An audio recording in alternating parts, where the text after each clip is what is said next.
بسم الله الرحمن الرحيم. الحمد لله رب العالمين، والصلاة والسلام على سيد الأنبياء والمرسلين وعلى آله وأصحابه أجمعين. أما بعد، أعوذ بالله من الشيطان الرجيم. قال الله تبارك وتعالى جل جلاله في القرآن المجيد والفرقان الحميد: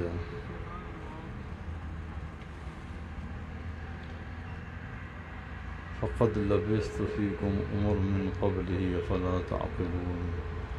صدق الله العظيم وصدق رسوله النبي الكريم، ونحن على ذلك لمن الشاهدين والشاكرين، والحمد لله رب العالمين. روشيف والصلاة والسلام عليك يا سيدي يا رسول الله، الصلاة والسلام عليك يا سيدي يا رسول الله، الصلاة والسلام عليك يا سيدي يا رسول الله، وعلى آلك وأصحابك يا سيدي يا خير خلق الله.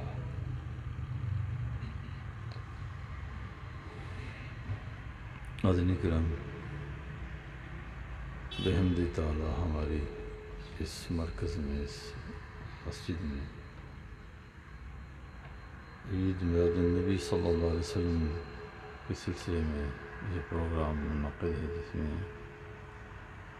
ہمارے انتہائی عزیز اور پیارے سنگی اور جامعہ حضرت الحیات کے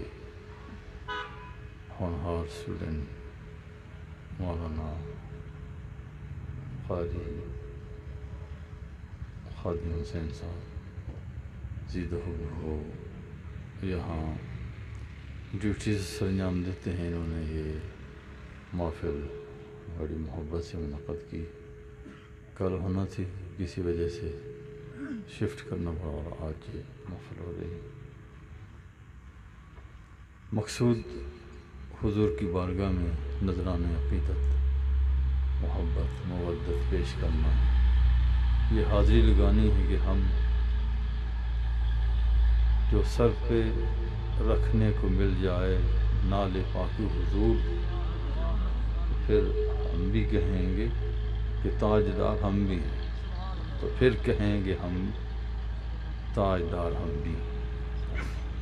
تو یہ صرف یہی بات، یہ اقرار بھی ہے، اور انشاءاللہ کبھی ایسا ضرور ہوگا کہ یہ اقرار ہمارے دلوں کے اندر قرار پکڑ جائے گا اور یہ ثابت ہو جائے گا انشاءاللہ. میں نے قرآن عظیم و فرقان حمید سے جو مقدس کلمات تلاوت کیے، فقد لبثت فیکم عمر من قبلی فلا تعقلون. جب نبی کریم صلی اللہ تعالی علیہ وآلہ وسلم نے مکہ مکرمہ کے اندر اپنی ولادت باسعادت کی، جس ولادت باسعادت پر آپ کی اس دنیا میں آمد پر، جلوہ گری پر، ابو لہب نے اپنے خونی رشتے کی وجہ سے اپنی لونڈی کو انہیں آزاد کیا تھا کہ جب اس نے یہ بشارت سنائی کہ تیرے مرحوم بھائی کے گھر بیٹا پیدا ہوا ہے، تو اس نے خوشی کے اندر اپنی اس لونڈی کو، صحابہ کو آزاد کر دیا. ویسے آزاد کیا جاؤ تو آزاد ہو، خوشی کے ساتھ. بس یہ خوشی اس نے کی. اب اس کے بعد 40 سال کا زمانہ گزر گیا، 40 سال کا زمانہ. پھر اس کے بعد اور وقت گزرا اور گزرا اور گزرا، تقریباً کم و بیش جو ہے یہ 50 سال یا اس سے بھی کچھ زائد عرصہ یہ گزرا. اور ابو لہب جس نے اپنی لونڈی آزاد کی تھی مر گیا، اور وہ اسلام نہیں لایا تھا. نبی پاک علیہ السلام نے جب اعلان کیا 40 سال گزرنے کے بعد، جب نبوت سے سرفراز ہوئے، جو نبوت ظاہرہ اس دنیا کی اندر جو آپ کی ڈیوٹی و ذمہ داری تھی،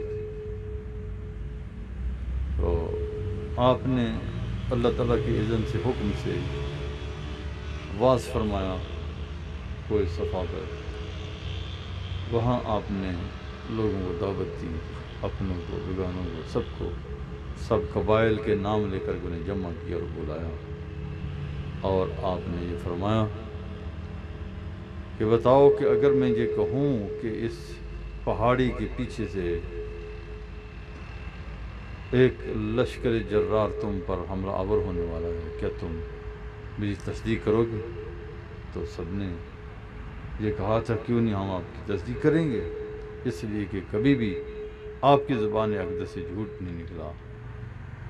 تو آپ نے فرمایا پھر سنو کہ میں تمہیں خبردار کرتا ہوں، اس عذاب سے ڈراتا ہوں جو انتظار میں ہے، اس لیے تم سب کہو لا الہ الا اللہ محمد رسول اللہ صلی اللہ علیہ وسلم۔ اسلام کی آپ نے انہیں دعوت دی۔ تو وہی ابو لہب جس نے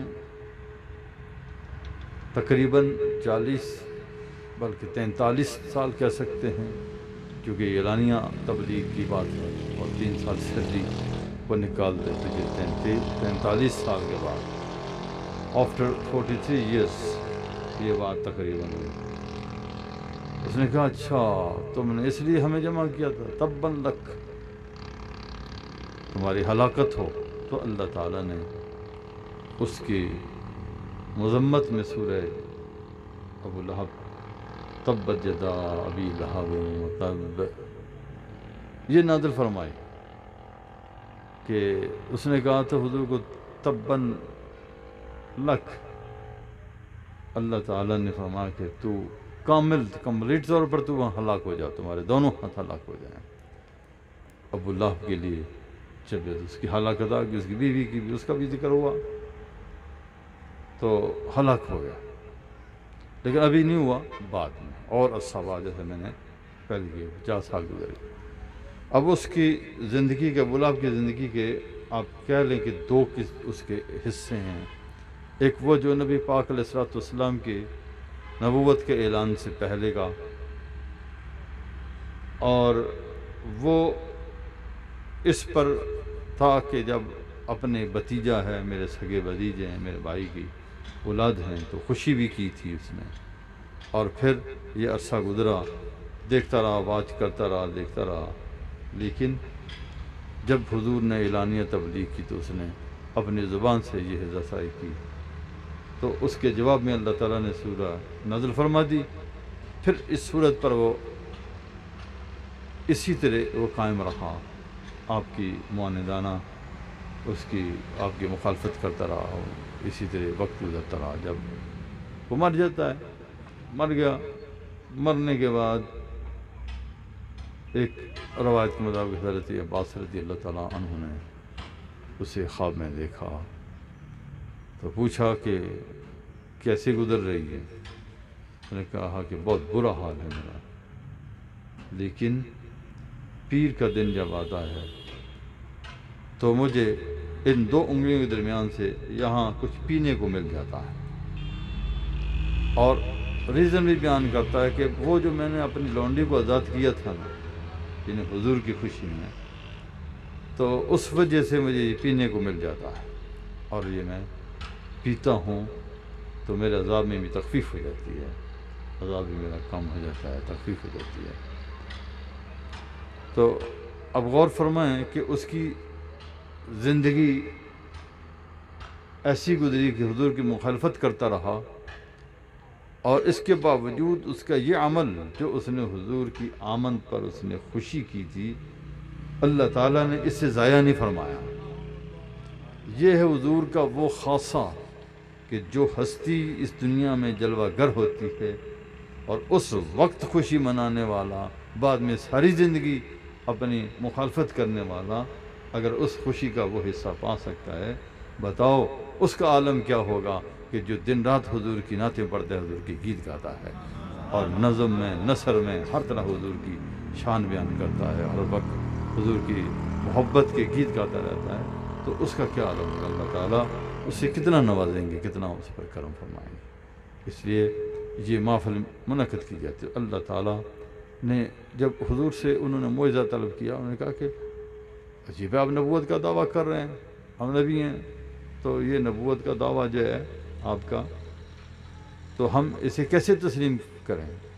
تو آپ نے یہ بات فرمائی، فَقَدْ لَبِثْتُ فِيكُمْ عُمُرًا مِّن قَبْلِي أَفَلَا تَعْقِلُونَ، کہ میں تمہارے اندر میں نے ایک اچھا خاصا پیریڈ 40 سال گزارے ہیں، اب تمہیں ابھی تک عقل نہیں آئی؟ تم سمجھے نہیں ہو کہ جھوٹے کی زندگی ایسے نہیں ہوتی؟ میری پیدائش سے لے کر میرا بچپنا، میرا لڑکپن، میرا سارا زمانہ جو ہے، اور جو قریب البلوغ کا زمانہ، بلوغت کا زمانہ، بالغ ہونے کا زمانہ، رجولیت کا زمانہ، کہولت کا زمانہ، یہ اتنے سارے زمانے میرے تمہارے اندر گزرے ہیں، بتاؤ کہ کوئی ایسی خامی، کوئی خرابی؟ ظاہر ہے کہ یہ آپ کا یہ چیلنج کرنا ایک ایسی حقیقت پر مبنی تھا کہ یہ ممکن نہیں۔ مثلا ایک آدمی اس علاقے میں پیدا ہوتا ہے، سب لوگ جانتے ہیں کہ یہ آدمی پیدا ہوا ہے، بچہ پیدا ہوا ہے، وہ بچہ ان کے سامنے پلتا ہے، بڑا ہوتا ہے، پھر 40 سال کا ہو جاتا ہے، تو 40 سال جس سوسائٹی میں کوئی آدمی رہتا ہے اس کے اندر کوئی خامی، کوئی خرابی، کوئی اس کو کوتاہی، کوئی عملی کوتاہی ہو اور پتہ نہ چلے، جھوٹ بولے تو جھوٹی زندگی گزارے پتہ نہ ہو، فراڈ کرے تو پتہ نہ ہو، ایسا ممکن نہیں۔ تو حضور نے فرمایا کہ میری 40 زندگی اس کا تجربہ تم کر چکے ہو، پھر بھی تم مجھ سے معجزہ مانگتے ہو؟ تمہیں ابھی عقل نہیں آئی، سمجھے نہیں ہو؟ تو یہ آپ کی پاکیزہ زندگی، اور اس کے باوجود جب ابو لہب ایمان نہ لایا تو اسے فائدہ ہو گیا۔ اب آپ سوچیں، ہم خوشی بھی منائیں اور حضور کی سنت پر عمل بھی کریں، اور حضور نے جو دعوت دی ہے اسے قبول کریں۔ حضور دنیا میں اس لیے جلوہ گر نہیں ہوا کہ صرف حضور کے آنے کی خوشی منائی جائے، نہیں، حضور جو مشن لے کے آئے اس مشن کو اپنانا یہ ہماری ڈیوٹی ہے، اور ہم نے اس پر عمل کرنا ہے۔ تو نبی پاک علیہ السلام کی وہ ڈیوٹیز کیا تھیں؟ یتلو علیہم آیاتہ ویزکیہم ویعلمہم الکتاب والحکمہ، آپ آیات الہی کی تلاوت کرنے کے لیے تشریف لائے کہ لوگوں کو اللہ کی آیتیں پڑھ کے سنائیں، عمل کی دعوت دیں۔ خوش نصیب ہیں وہ نوجوان، وہ بچے جنہوں نے اپنی زندگیاں اس میں سپینڈ کی ہیں، خرچ کی ہیں، کہ وہ پہلے تو قرآن کریم کی تلاوت سیکھتے رہے، کرتے رہے، اور پھر انہوں نے قرآن کریم کو جاننے کے لیے مختلف علوم جو ہیں وہ حاصل کرنے کے لیے، جسے درس نظامی کا نام دیا جاتا ہے، درس نظامی میں وہ سبجیکٹ، وہ مضامین رکھے گئے ہیں کہ جن کے ذریعے سے قرآن کریم سمجھا جاتا ہے۔ یہ قرآن کریم کی سمجھ اگر نہیں تو محض الفاظ رٹ لینا، یاد کر لینا، یہ کافی نہیں ہے، صرف ایک سٹیپ ہے یہ کہ اگر حاصل کیا تو اچھا ہے۔ یتلو علیہم آیاتہ یہ ہے، پر آیات کی تلاوت دیکھ کر کے بھی ہو سکتی ہے، زبانی بھی ہو سکتی ہے، مگر اس کی معانی، اس کے اندر جو پیغام ہے تو وہ بغیر اس کے نہیں ہو سکتا کہ جب تک کہ درس نظامی کے مخصوص علوم جب تک نہ پڑھے جائیں، جس میں سے بعض علوم انتہائی ضروری ہیں، جن میں سے صرف ہے، نحو ہے، اور پھر بلاغت ہے۔ یہ تو ایسے ہیں کہ جو قرآن کریم کی جو ٹیکسٹ ہے، جو اس کی عربی الفاظ ہیں، جو ورڈز ہیں، ان کو سمجھنے کے لیے انتہائی اہم ہیں۔